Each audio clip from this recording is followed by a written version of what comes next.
गोश्त लेकर बाहर निकल जाते हैं गली मोहल्लों में। जो भी आपको डॉग्स एंड कैट्स नज़र आते हैं, चाहे वो बीमार हो चाहे वो भूखे हो, ये खिदमत आप सर अंजाम कब से दे रही हैं? प्रॉबेबली इसको ना मुझे करते हुए वो 10-12 साल या प्रॉबेबली 15 साल हो चुके हैं। अब ये बताइएगा कि कितना दूध होता है और कितना गोश्त होता है जो आप लेकर निकल जाते हैं? भाई इसमें मखसूस क्वांटिटी कोई नहीं है। घर में सारे सपोर्टिंग हैं, ऐसा कुछ नहीं है। हाँ, मोहल्ले में बहुत प्रॉब्लम्स हुई हैं, बहुत ज़्यादा लड़ाइयाँ भी हुई हैं और इवन के एफआईआर्स तक नौबत गई है। मेरे घर के बाहर एक बिच थी, उसके मोहल्लेदारों ने ना उसको फजर के टाइम पे ना उसको गोली मरवा दी थी, कुछ सोसाइटी के गार्ड्स को कह के, सोसाइटी की मैनेजमेंट को कह के। तो मुझे उन बच्चों पे बहुत तरस आया, तो मैंने वो बच्चे 5 के 5 घर के अंदर रख लिए। अस्सलामुअलैकुम। डेली धरती के साथ मैं आपका मेज़बान फ़ाहद हसन। नाजरीन, आज मेरे साथ एक ऐसी मोटिवेशनल शख्सियत मौजूद है जिनका नाम ख्वाजा तहसीन है। नाजरीन, ये सुबह मोटर बाइक पे बाहर निकल जाते हैं और बहुत ज़्यादा अपने साथ गोश्त और बहुत ज़्यादा दूध अपने साथ लेकर निकल जाते हैं। रास्ते में जो भी इनको बीमार कुत्ता या भूखा कुत्ता या भूखी बिल्ली नज़र आती है, उनको गोश्त डालते हैं, दूध डालते हैं और इस तरह से ये खिदमत सर अंजाम दे रहे हैं। इनसे बात करते हैं और जानते हैं कि ये कब से ये काम कर रहे हैं, मज़ीद क्या करना चाहते हैं। अस्सलाम वालेकुम। वालेकुम अस्सलाम। कैसे हैं ख्वाजा साहब? अल्हम्दुलिल्लाह, आप सुनाएं खैरियत? अल्लाह का करम। सर ये बताइएगा कि बड़ी हिम्मत की बात है कि आप सुबह दूध और गोश्त लेकर बाहर निकल जाते हैं गली मोहल्लों में। जो भी आपको डॉग्स एंड कैट्स नज़र आते हैं, चाहे वो बीमार हो चाहे वो भूखे हो, ये खिदमत आप सर अंजाम कब से दे रहे हैं? प्रॉबेबली इसको ना मुझे करते हुए वो 10-12 साल या प्रॉबेबली 15 साल हो चुके हैं। एग्जैक्ट मुझे याद नहीं है, लेकिन 12 से 15 साल से मैं इस एक्टिविटी में हूँ।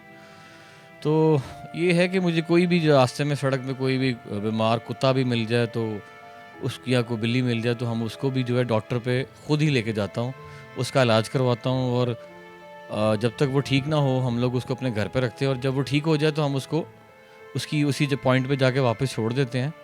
तो बस ये अल्लाह की करम है कि अल्लाह ने मेरे दिल में डाला कि यार ये बेज़ुबानों की खिदमत करनी है, और वो मैं जितनी हो सकती है कर रहा हूँ। सर ये बताइएगा, लोग तो बहुत ज़्यादा डरते हैं, कहा जाए तो ये आवारा कुत्ते और बिल्लियाँ कहलाते हैं। कभी काटने का डर, कभी जर्म्स का डर, कभी इस तरह के डर का सामना करना पड़ा आपको? नहीं, 15 साल में सिर्फ एक दफ़ा ऐसा हुआ है कि एक डॉग ने मुझे बाइट करने की कोशिश की, लेकिन मैंने बच गया था। तो लेकिन अभी इतने ही अरसे में कभी किसी भूखे जानवर या बिल्ली ने मुझे को पंजा या बाइट करने की कभी कोशिश नहीं की। अल्लाह ने इसको भी सेंस दी हुई है। ऑब्वियस सी बात है, जब मैं कोई खाना इनको डालने जाता हूँ तो इनको स्मेल आ जाती है खाने की ना, फूड की। तो मेरा नहीं ख्याल कि एक शऊर उसमें भी है। अगर कोई कहे ना कि बिल्ली कुत्ते को अक्ल या सेंस नहीं है, तो मेरा ख्याल है कि उनमें हमारे से ज़्यादा सेंस है। क्या बात है। ख्वाजा साहब ये बताइएगा कि कितना दूध होता है और कितना गोश्त होता है जो आप लेकर निकल जाते हैं? भाई इसमें कोई मखसूस क्वांटिटी कोई नहीं है। बहुत अच्छा इनिशिएटिव है। सर ये बताइएगा कि जब आप घर से बाहर निकलते हैं, जब आप बीमार किसी कुत्ते या बिल्ली को देखते हैं, तो किस तरह से उसका ट्रीटमेंट करवाते हैं? आ, उसको सबसे पहले तो मैं अपनी बाइक के साथ जो है ना, कहीं मतलब कोई बॉक्स लेके या कोई गत्ते का कार्टन लेके उसको बिल्ली को या कुत्ते को बीच में डाल लेता हूँ। और डॉक्टर हैं मेरे वेट दोस्त ना, डॉक्टर समी, इधर जौहर टाउन में है, क्यू ब्लॉक में। तो वो काफ़ी कोऑपरेट करते हैं। तो वो ही जो है ना, वो सारा उनके पास ही मैं लेके जाता हूँ, तो वही उसे चेक करते हैं। तो सर ट्रीटमेंट करवाने के बाद उसको फिर दोबारा आप गली मोहल्लों में छोड़ देते हैं या फिर कोई स्पेसिफिक जगह में उसको रखते हैं? अल्लाह खैर करे, जब वो ठीक हो जाए ना, तो फिर हमने इसको जहाँ से लिया होता है वहीं पे छोड़ देते हैं। अभी तो फ़िलहाल हमारे पास कोई शेल्टर हाउस नहीं है, तो इंशाल्लाह अल्लाह ने हिम्मत दी और अल्लाह ने इसको कामयाब किया हमें इस काम में, तो हम लोग इसका शेल्टर हाउस बनाएंगे, ताकि उसमें कोई बीमार बिल्ली कुत्ता जब तक ठीक नहीं होता उसको हम वहीं पर रख सकें। और अगर वो कहीं ठीक भी हो जाता है और अगर इन्वायरमेंट में वो रहना चाहता है, तो हम उसको वहीं पे अडॉप्ट करके वहीं पे रख लिया करेंगे। तो ये हम लोगों का प्लान है कि हम लोग ना एक प्रॉपर शेल्टर हाउस बनाएं। बेहतर हो गया। ख्वाजा साहब ये बताइएगा कि जब आपने इनिशियल स्टार्ट किया था बीमार कुत्ते बिल्लियों को घर लेकर आगे ट्रीटमेंट करवाने के लिए, और जिस तरह से आप बाहर खाना लेकर जाते हैं उनके लिए और उनको गोश्त या दूध जो भी आप मटेरियल डालते हैं, तो घर वालों की तरफ से रिस्ट्रिक्शंस नहीं आई? घर वालों की तरफ से कभी क्रिटिसिज्म नहीं आया कि बेटा ये वाला काम नहीं करना, ये हमें नहीं अच्छा लगता, या लोग क्या कहेंगे, मोहल्लेदारों ने एतराज़ किया हो, किसी वक्त इस तरह के क्रिटिसिज्म का सामना करना पड़ा आपको? नहीं, मेरी फैमिली ने तो हमेशा ही मुझे सपोर्ट किया। मैं रात को 2 बजे, ढाई बजे भी अगर घर जाता हूँ वापस, तो उनको पता होता है कि मैं बिल्लियों कुत्तों को खाना डालने गया हुआ था। तो मेरे घर में सारे सपोर्टिंग हैं, ऐसा कुछ नहीं है। हाँ, मोहल्ले में बहुत प्रॉब्लम्स हुई हैं, बहुत ज़्यादा लड़ाइयाँ भी हुई हैं और इवन के FIRs तक नौबत गई है। तो लेकिन अब वो भी समझ गए कि यार ये बंदा कुछ, यहाँ तो मुझे पागल समझ रहे हैं, ये बाज आने वाला नहीं। ये बाज आने वाला नहीं है, ऐसे ही है। अब वो काफ़ी कोऑपरेट करते हैं। तो बस इस तरह ही है। अब अल्लाह ने जब तक ज़िंदगी दी है, इन बेज़ुबानों की खिदमत तो करना फ़र्ज़ हो गया हुआ है। अब लोग कहते हैं कि यार तुझे ना ये तेरी आदत बन गई है, तो मुझे लग रहा है ये मेरी आदत से ना एक नेक्स्ट लेवल का काम हो गया हुआ है। मुझे मतलब दिल करता है कि मेरा टाइम हो गया है, मैं इस मामले में बड़ा पंक्चुअल हूँ। अपनी ज़ात के साथ मैं सेक्रीफाइस कर लूँ, लेकिन मैं इनके साथ बिल्कुल सेक्रीफाइस नहीं करता।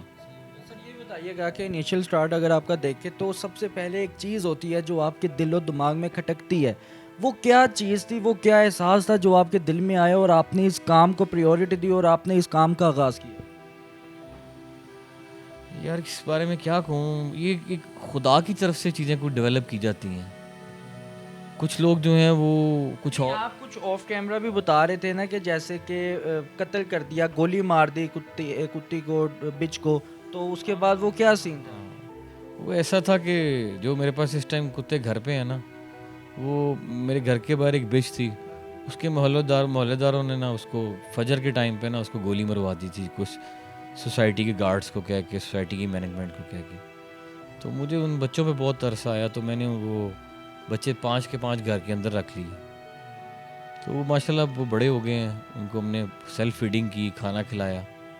बस इसी तरह करते करते इन जानवरों से उन्स बढ़ता गया। काफ़ी सारे वाक़यात हैं जो मैं आपसे शेयर कर सकता हूँ, लेकिन इट्स पैसेज ऑफ टाइम, बहुत सारी चीज़ें सामने आएंगी कि कैसे मैं ये इस चीज़ से स्टार्ट हुआ और कैसे इस चीज़ को लेके चल रहा हूँ। बस मेरा मकसद यही कि हम इन बेज़ुबानों की खिदमत जितनी हो सके कर सकें, इनको खिला सकें। इनको प्लीज़ हम लोग मारें ना। ये एनिमल अब्यूज़ ख़त्म होना चाहिए इस मुल्क में से ना। हम लोग बाशऊर लोग हैं, पढ़े लिखे लोग हैं, लेकिन हम लोग 1 सेकंड लगाते हैं कुत्ते बिल्ली को पत्थर लगाते हुए या मारते हुए। इसके बजाय हम इनको ना कुछ अपने घर के बाहर थोड़ा-सा कोई खाने के लिए कुछ रखें इनके लिए, या कोई दूध रखें, तो अल्लाह पाक रिज़्क़ में बरकत भी डालेगा और नेकियां भी बढ़ेंगी, और एक भूखा जानवर जो है वो भी बेचारा भूखा नहीं मरेगा। Thank you so much. जी तो नाज़रीन, ख्वाजा तहसीन साहब हमारे साथ मौजूद है जो बहुत अच्छा काम सर अंजाम दे रहे हैं। सुबह निकलते हैं, दूध और गोश्त इनके हाथ में होता है। नाज़रीन, ये कुत्ते बिल्ली जो भी भूखा मिले उनको खाना खिलाते हैं, दूध पिलाते हैं, और कोई बीमार अगर कुत्ता या बिल्ली इनको रास्ते में मिल जाए तो उनका ट्रीटमेंट करवाते हैं, फ्री में ट्रीटमेंट करवाते हैं, और जिस जगह से उसको उठाते हैं वहाँ पर ही उसको छोड़ कर चले जाते हैं। नाज़रीन, अगर आप अपनी राय का इज़हार कमेंट सेक्शन में करना चाहते हैं तो आप ज़रूर कीजिएगा, क्योंकि आपकी राय हमारे लिए काबिल एतमाद है। अपने मेज़बान को इजाज़त दें। अल्लाह हाफिज़।